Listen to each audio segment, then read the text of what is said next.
அனைவருக்கும் எங்களின் சேனலின் சார்பாக இனிய வணக்கங்கள். இன்னைக்கு நாம பார்க்க போற பதிவு கந்த சஷ்டி நாட்கள்ல நாம செய்ய வேண்டிய முக்கியமான தானத்தை பற்றி தான் பார்க்க போறோம். அதாவது கந்த சஷ்டி விரதம் முடிவதற்குள் நீங்க ஒரு பொருளை பசுவிற்கு உண்பதற்கு தானமாக கொடுத்தால் அந்த முருகப்பெருமானின் அருளை பெறுவதோடு மட்டும் அல்லாமல் நீங்கள் வேண்டும் வரத்தையும் முருகப்பெருமான் கொடுப்பார். இதில் கவனிக்க வேண்டிய விஷயம் என்னன்னா, நீங்க கந்த சஷ்டி விரதம் இருக்கும் நபர்களாக இருந்தாலும் சரி, இல்ல நீங்க ஒருவேளை உங்க உடல் மற்றும் வாழ்க்கை சூழ்நிலைகளின் காரணமாக கந்த சஷ்டி விரதம் இருக்க முடியாமல் இருக்குது அப்படின்னாலும் சரி, இந்த ஒரே ஒரு பொருளை பசுவுக்கு தானமாக கொடுப்பதன் மூலமும் கந்த சஷ்டி விரதம் இருப்பதற்கான முழுமையான பலன்களையும் பெற முடியுமாம். அதனால பசுவிற்கு தானமாக கொடுக்க வேண்டிய அந்த ஒரு பொருள் என்ன, எதனால நாம கொடுக்கணும், இதன் மூலம் நமக்கு எந்த மாதிரியான பலன்கள் கிடைக்கும், எப்போது கொடுக்கணும் அப்படின்னு இப்ப நாம பார்க்கலாம். வீடியோக்குள்ள போறதுக்கு முன்னாடி எத்தனை பேர் இந்த வருஷம் கந்த சஷ்டி விரதம் இருக்கீங்க அப்படின்னு கமெண்ட்ல ஷேர் செய்யுங்க. அது கூடவே உங்களுக்கு முருகப்பெருமானை மிகவும் பிடிக்கும்னா ஓம் சரவண பவ என்று கமெண்ட்ல பதிவிடுங்க. வாங்க இப்ப பதிவுக்குள்ள போகலாம். இந்த வருடம் அக்டோபர் மாதம் 22ஆம் தேதி புதன்கிழமை அன்று மகா கந்த சஷ்டி விரதம் ஆரம்பிச்சாச்சுங்க. இந்த விரதம் அக்டோபர் 28ஆம் தேதி முருகப்பெருமானின் திருக்கல்யாணத்துடன் நிறைவடையும். இந்த கந்த சஷ்டி 7 நாட்கள் விரதம் முடிவதற்குள் இந்த பதிவில் நம்ம சொல்லுகின்ற இந்த ஒரு பொருளை அனைவரும் கட்டாயம் பசுவுக்கு தானமாக கொடுத்தால் வாழ்வில் உள்ள துன்பங்கள் விலகி சகல சௌபாக்கியங்களும் கிடைக்கும். பொதுவாகவே இந்த கந்த சஷ்டி விரதத்தை ஒவ்வொருவரும் ஒவ்வொரு விதமாக எடுப்பாங்க. சிலர் 3 வேளையும் பட்டினி இருப்பது, மிளகு விரதம் எடுப்பது, பால் விரதம், ஒரு வேளை மட்டும் பட்டினி இருப்பது அப்படின்னு இந்த விரதத்தை கடைபிடிப்பாங்க. ஆனால் ஒரு சிலரால் சிறிதளவு கூட விரதம் இருக்க முடியாது. ஏன்னா உடல் உபாதைகள், நோய் நொடிகள் இருக்கும்.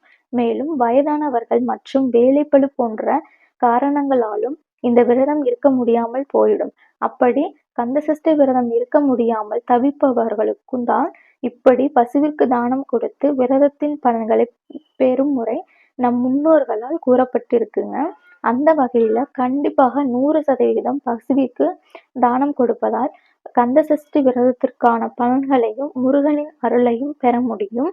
நீங்கள் ஒருவேளை விரதம் இருக்கும் நபர்களாக இருந்தாலும் அந்த விரதத்தையும் கடைபிடித்து கூடவே பசுவிற்கு இந்த தானத்தையும் செய்தீங்கன்னா விரதத்தின் பலனை இரட்டிப்பாக பெற முடியும். இந்த தானத்தை நீங்க கந்த சஷ்டி விரதம் முடிவதற்குள், அதாவது அக்டோபர் 28ஆம் தேதிக்குள் கொடுக்கணும். 28ஆம் தேதியும் கொடுக்க விரும்புபவர்கள் கொடுக்கலாம். ஆனால் 28ஆம் தேதி கொடுப்பவர்கள் மதியம் 1 மணி 2 நிமிடத்திற்கு முன் கொடுக்க வேண்டும். மற்ற நாட்களில் கொடுப்பவர்கள் காலை 6 மணியிலிருந்து மாலை 6 மணிக்குள் உங்களுக்கு இயன்ற நேரத்தில் கொடுக்கலாம். உங்க வீட்டிலேயே பசு இருந்துச்சுன்னா அதுக்கு கொடுக்கலாம், அல்லது அக்கம் பக்கங்களில் உள்ள பசுகளுக்கு கொடுக்கலாம். இல்லைன்னா பசுகளை வளர்க்கக்கூடிய கோசாலைகளுக்கு சென்று அங்குள்ள பசுவுக்கு தானம் கொடுக்கலாம். சிலர் வெள்ளை நிற பசுகளுக்கு மட்டும்தான் தானம் கொடுக்கணும் அப்படின்னு சொல்லுவாங்க. ஆனா அது அப்படி கிடையாதுங்க. எந்த நிற பசுவுக்கு வேண்டுமானாலும் நீங்க தாராளமாக தானம் கொடுக்கலாம். பிரச்சனையே கிடையாதுங்க. ஆண்கள் பெண்கள் இருவருமே தாராளமாக இந்த தானத்தை செய்யலாம். அதுவும் ஒரு முறை ஒரு பசுவிற்கு தானம் செய்தாலே போதும். அந்த வகையில் நாம் பசுவிற்கு தானம் செய்ய வேண்டிய அந்த பொருள் என்னன்னா தேங்காய். ஆமாங்க, தேங்காயைத்தான் பசுவிற்கு தானம் செய்ய வேண்டும். அதாவது தேங்காய் அப்படின்னா முழு தேங்காய் கிடையாதுங்க.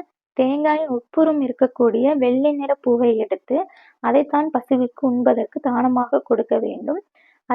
நிச்சயம் பசுக்கள் விரும்பி சாப்பிடும்.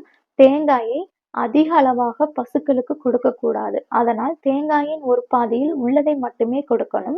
இப்படி இந்த தேங்காயை எதனால பசுவிற்கு தானம் செய்கிறோம் அப்படின்னா, இயற்கையில் விளையக்கூடிய பொருட்களில் 3 கண்களை உடைய ஒரே ஒரு பொருள் அப்படின்னா அது தேங்காய் மட்டும்தான்.